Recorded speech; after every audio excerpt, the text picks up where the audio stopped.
नमस्कार छात्रों, मैं बीरबल साहू गणित शिक्षण कक्षा में आप सभी का स्वागत करता हूं। आज हम देखेंगे, आज का हमारा विषय है जिसमें हम देखेंगे कि बच्चों के लिए गलतियां किस प्रकार उपयोगी होती है ना, किस प्रकार वो उपयोगी होती है।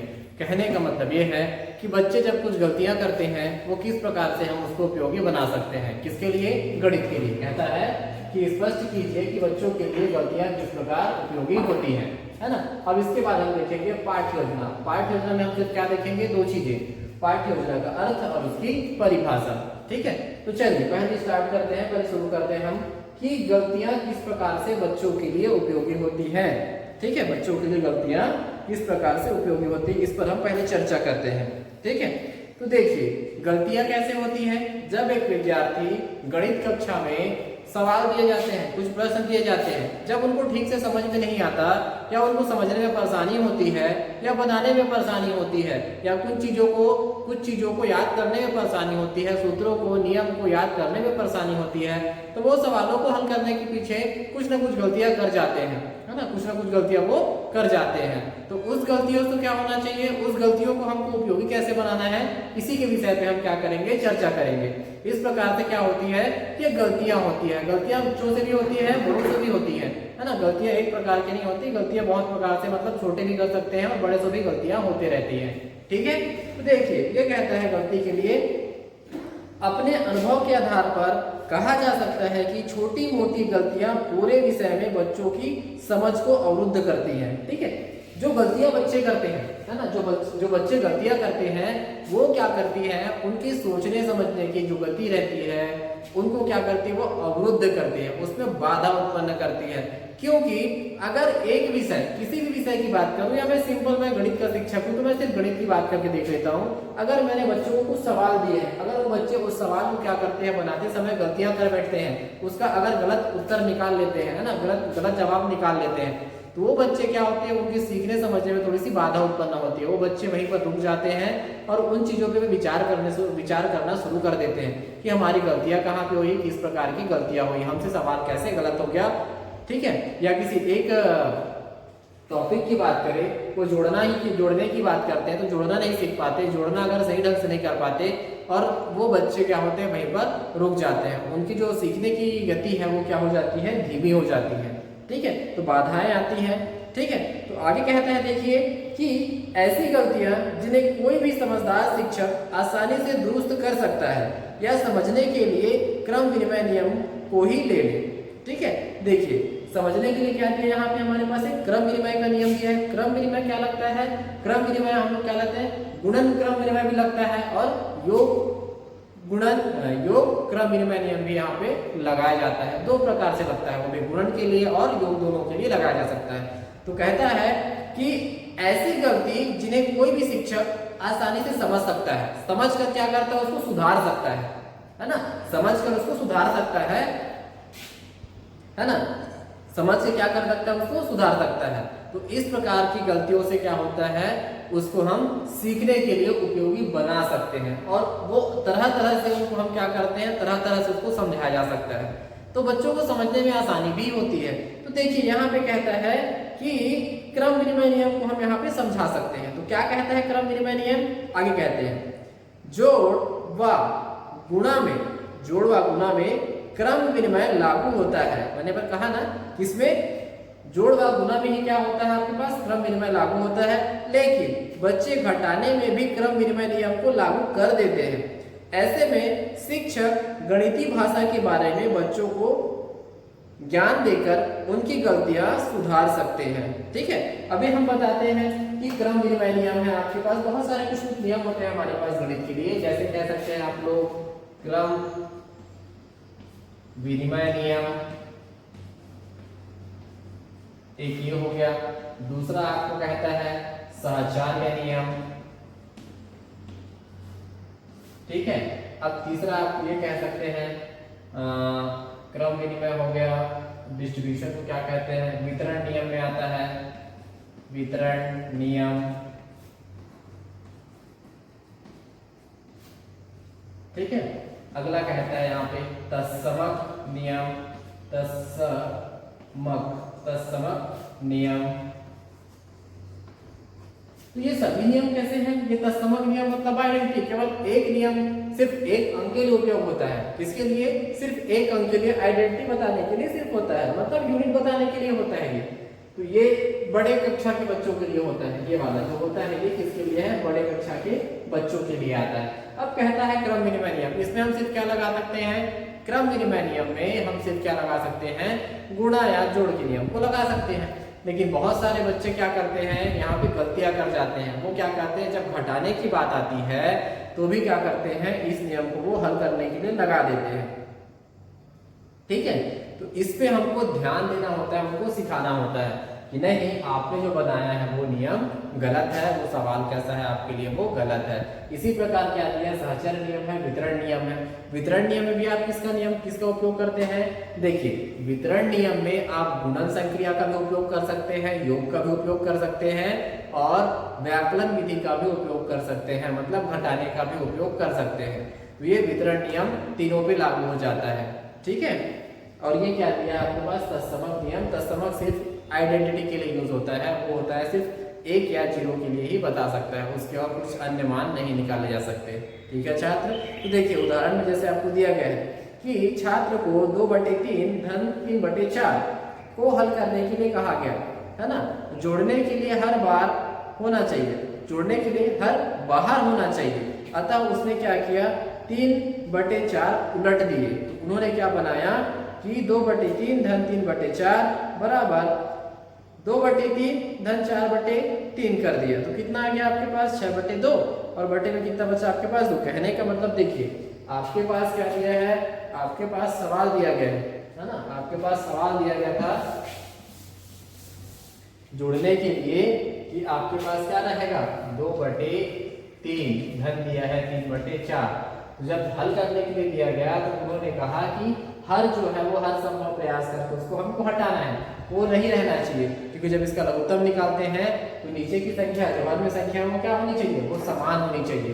तो विद्यार्थी क्या करते हैं कि ये 2/3 कर दिए और इसको पलट दिए, 4/3 कर दिए, इसका आंसर निकाल दिए। ठीक है, तो आंसर कितना आ गया आपके पास? 2 आ गया। ठीक, तो ये क्या हुआ? यहाँ ध्यान देने की बात है कि भिन्न को उलटने की क्रिया भाग देते वक्त ही उपयोग किया जाता है, जोड़ने के समय नहीं। ठीक, देखिए भाग देने का मतलब आप लिख सकते हैं 2/3 और ये भाग दिया है 3/4। तो इस समय आप उस क्रिया को उलट सकते हैं। क्यों? क्योंकि हो जाता है 2/3 और ये गुणन संक्रिया में परिवर्तित हो जाता है और ये हो जाता है 4/3। जोड़ने घटाने में इस नियम का कोई उपयोग यहाँ पे नहीं होता, जोड़ने घटाने में इस नियम का यहाँ पे कोई उपयोग नहीं होता। इसलिए आप कह सकते हैं कि शिक्षक यदि बच्चों की गलतियों को अनेक उदाहरण द्वारा समझाकर तत्काल निवारण कर देता है तो बच्चे आगे चलकर इस प्रकार की गलतियां नहीं करते। इसी आधार पर हम कह सकते हैं कि बच्चों के लिए गलतियां उपयोगी सिद्ध होती हैं। कहने का मतलब ये है कि जो गलतियां करते हैं बच्चे जो गलतियां करते हैं उसको हम कैसे कर सकते हैं? बहुत सारे उदाहरण देकर या समझाकर, बहुत सारे नियम हैं, अपने आसपास चीजों को दिखाकर उन गलतियों को सुधार सकते हैं। ठीक है, इसीलिए कहा जाता है गणित में कि बच्चे जो गलतियां करती हैं उन गलतियों से हम क्या है उसको हम क्या बना सकते हैं? उपयोगी बना सकते हैं। ठीक है, अब देखिए आगे कहता है आपके पास पाठ्य योजना। तो पाठ्य योजना का आशय क्या होता है? हमने क्या देखा? वार्षिक योजना देखी है, इकाई योजना देखी है। अब हमारे पास क्या आ रहा है यहाँ पे? पाठ्य योजना। तो इसमें हम सिर्फ 2 ही चीजें देखेंगे पाठ्य योजना में। सिर्फ क्या देखेंगे? इसका अर्थ और इसकी परिभाषा। तो सबसे पहले बात करते हैं पाठ्य योजना की। क्या कहता है? देखिए पाठ्य योजना किसी पाठ को विशिष्ट उद्देश्यों एवं अपेक्षित व्यवहारिक परिवर्तन की प्राप्ति के संदर्भ में आकर्षक ढंग से नियोजित करने से है। क्या कह सकता है कि किसी पाठ को विशिष्ट उद्देश्यों एवं अपेक्षित व्यवहारिक परिवर्तनों की प्राप्ति के संदर्भ में, है ना, विशिष्ट उद्देश्य रहता है ना, उसके अपेक्षित व्यवहार परिवर्तन रहता है ना। इन सब की प्राप्ति के लिए हम क्या कर सकते हैं, उसको विशेष ढंग से, आकर्षित ढंग से क्या कर सकते हैं, उसको नियोजित कर सकते हैं। देखिए, आप कोई पाठ्य योजना बनाएंगे या कोई विषय वस्तु रेडी करते हैं, बनाते हैं, तो उसके लिए हम सबसे पहले क्या करते हैं, एक उद्देश्य निकालते हैं कि इसका विशिष्ट उद्देश्य क्या है, इसका स्पेशल कंडीशन क्या होगी, है ना, इसकी विशेष एप्लीकेशन, स्पेशल एप्लीकेशंस क्या हो सकते हैं। तो पहले आप उसको निकाल के रखते हैं, उसके बाद क्या बनाते हैं, उसको जब उपयोग किया जाता है तो उससे क्या परिवर्तन होगा, उसमें व्यवहारिक परिवर्तन किस प्रकार से आए, है ना, कि उससे हमको कुछ सिखाने को मिले, कुछ सीखने को मिले, सीखना सिखाना दोनों उसमें शामिल रहे, सीखना सिखाना उसमें क्या रहे, दोनों में शामिल रहे। तो इस प्रकार क्या होता है, उसको बनाने के लिए उसको आकर्षित किया जाता, आकर्षक ढंग से उसको क्या किया जाता है, बनाया जाता है और सुनियोजित तरीके से उसको सुसज्जित किया जाता है। ठीक है, देखिए आगे कहता है, कक्षा शिक्षण की पूर्व क्रियात्मक अवस्था कहलाती है। अब एक प्रकार से आप ये कह सकते हैं, जो पाठ्य योजना होती है वो क्या होती है, कक्षा शिक्षण से पहले की पूर्व योजना होती है, बनाई हुई। क्योंकि हम जब किसी कक्षा में जाके पढ़ाते हैं तो हमको किसी एक विषय वस्तु को तैयार करके लेकर जाना होता है कि आज हम ये विषय पढ़ाएंगे, इस टॉपिक पर चर्चा करेंगे। गणित विषय है तो हम वर्ग समीकरण पे चर्चा करेंगे, या फिर हम कह सकते हैं कि वर्गमूल पे चर्चा करेंगे या घनमूल पे चर्चा करेंगे। किसी एक विषय को हम क्या है वहां पे विशेषता देकर चलते हैं। तो हमारी पूर्व से बनाई हुई क्या होती है, पाठ्य योजना होती है, पूर्व से बनाई हुई प्लानिंग होती है ना, एक क्रियात्मक आवश्यकता होती है ना, एक क्रियात्मक आवश्यकता होती है। ठीक है, अब देखिए दैनिक पाठ्य योजना प्रभावी शिक्षण उपकरण, है ना, क्या कहता है, शिक्षण क्रिया के दौरान पाठ्य योजना छात्रों की अपेक्षा अध्यापक के कार्य पर अधिक बल देती है।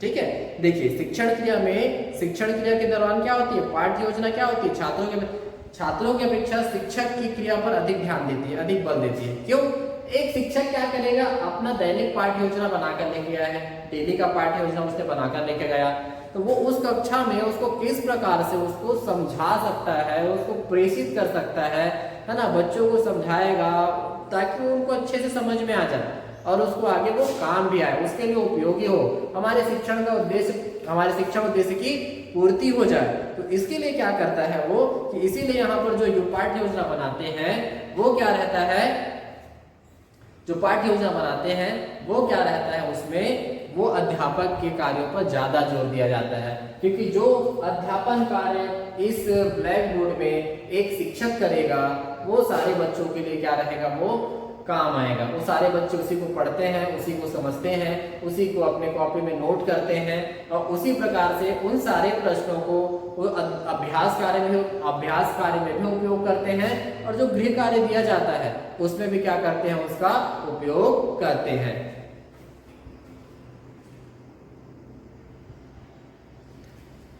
उसमें भी क्या करते हैं, उसका उपयोग करते हैं। ठीक है, तो इस प्रकार से क्या होता है कि ये जो है पाठ्य योजना जो होती है विद्यार्थियों से ज्यादा शिक्षकों के कार्य पर बल देती है। आगे कहता है, संपूर्ण पाठ्य योजना में अध्यापक ही केंद्र बिंदु के रूप में कार्य करता है। ठीक है, क्यों, क्योंकि जो अध्यापक वो पढ़ना पढ़ाना या सीखने के लिए जो भी पाठ्य योजना तैयार करके रखते हैं उसी को हमको क्या होता है,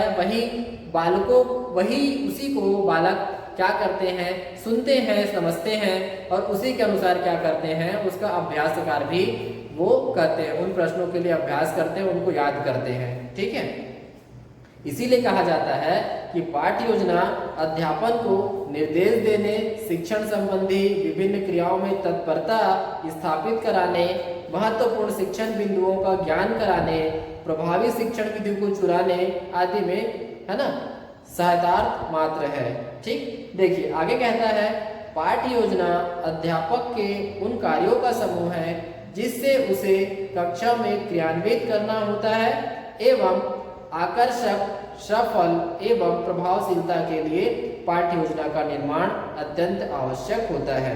एक कुशल कारीगर की तरह अध्यापक को भी अपने छात्रों में वांछित सुधार लाने के लिए उपकरणों का चयन बड़ी सावधानी से करना पड़ता है। दूसरे शब्दों में हम कह सकते हैं कि पाठ्य योजना अध्यापक के लिए एक खिड़की की तरह कार्य करती है जिसमें से झांककर वह अपने छात्रों के अंतर्निहित विशेषताओं और क्षमताओं को पहचानने का प्रयास करता है। देखिए छात्र कहता है कि अध्यापक अपनी जो पाठ्य योजना बनाता है उसके पीछे जो पूरा कार्य करता है, उसकी जो क्रियाएं होती है वो बहुत महत्वपूर्ण होती है, क्योंकि सारी चीजें वहां पर सिर्फ अध्यापक पर ही निर्भर करता है। वो किस विषय वस्तु का चयन करता है और किस प्रकार से उसका चयन करेगा, उसमें कौन कौन से उपकरण का उपयोग करेगा, है ना, सहायक सामग्री क्या होगी, इन सब के चयन के लिए वो विशेष ध्यान उनको रखना होता है, वो विशेष ध्यान उनको रखना होता है। इसीलिए कहा गया है पाठ्य योजना क्या होता है, एक अध्यापक के लिए क्या होता है, वो एक खिड़की के समान होता है। इसके लिए एक अध्यापक के लिए वो खिड़की के समान होता है, जिससे वह झांक कर छात्रों के अंदर, विद्यार्थियों के अंदर निहित, है ना, उसके अंदर निहित उसकी विशेषता और उनकी क्षमताओं को पहचानने का प्रयास करता है ना। सभी विद्यार्थियों को तो वो समझ नहीं सकता, ना पहचान नहीं सकता, किंतु कुछ विद्यार्थियों को या कक्षा के कह सकते हैं आधा विद्यार्थियों को, है ना, कि उनकी क्षमताओं को, उनकी विशेषताओं को पहचानने का प्रयास करता है। लेकिन एक शिक्षक क्या करेगा, एक शिक्षक अपनी कक्षा के संपूर्ण छात्र, संपूर्ण विद्यार्थियों की क्षमताओं का आकलन करने की कोशिश करता है, उनकी क्षमताओं को जानने की कोशिश करता है। ठीक है, तो ये होता है किसके लिए आपके पास, पाठ्य योजना के लिए। पाठ्य योजना के लिए पाठ्य योजना का अर्थ होता है। अब देखिए इसी में आपको दिया गया है पाठ्य योजना की परिभाषा। अब सिर्फ हम लास्ट बात करेंगे परिभाषा पे। ठीक है, क्या कहता है परिभाषा, देखिए बिंग एंड बिंग के अनुसार क्या कहता है, बिंग एंड बिंग के अनुसार दैनिक पाठ्य योजना के निर्माण में उद्देश्यों को परिभाषित करना, पाठ्य वस्तु का चयन करना तथा उसे क्रमबद्ध रूप में व्यवस्थित करना, प्रस्तुतिकरण की विधि एवं प्रक्रिया का निर्धारण करना, यही क्या कहलाता है आपके पास, पाठ्य योजना कहलाता है। कि एक दैनिक पाठ्य योजना के निर्माण में उद्देश्य की परिभाषा होती है, पाठ्य वस्तु का चयन होता है, कहने का मतलब विषय वस्तु का चयन होता है ना, उसको क्रमबद्ध रूप से व्यवस्थित किया जाता है, प्रस्तुतिकरण दिया जाता है, कौन सी विधि का उपयोग करना है, कौन से ये कह सकते हैं कौन से उपकरण का उपयोग करना है, इन सब का क्या होता है इसमें निर्धारण किया जाता है। ठीक है छात्र, आगे कहता है एन बॉक्सिंग के अनुसार, बॉक्सिंग है ना, एन बॉक्सिंग के अनुसार शिक्षण क्रियाओं तथा उद्देश्य के उल्लेख को पाठ्य योजना कहते हैं। शिक्षण उद्देश्य को प्राप्त करने के लिए अध्यापक जिन क्रियाओं का नियोजन करता है उन्हें आलेखन को पाठ्य योजना की संज्ञा दी जाती है। इससे लिखित व अलिखित दोनों ही रूप से तैयार किया जाता है। ठीक है, आगे कहता है जोसेफ लैंडन के अनुसार, जोसेफ लैंडन के अनुसार, है ना, जोसेफ लैंडन के अनुसार पाठ्य योजना को हम कागज पर स्पष्ट रूप से अंकित की जाने वाली पाठ की रूपरेखा कहकर भी परिभाषित करते हैं। ठीक है, जिसमें पाठ से संबंधित सभी महत्वपूर्ण तथ्य स्पष्ट रूप से आ जाते हैं, चाहे उनका संबंध विषय सामग्री से हो या विधि से हो। ठीक है, ये होता है पाठ्य योजना की परिभाषा।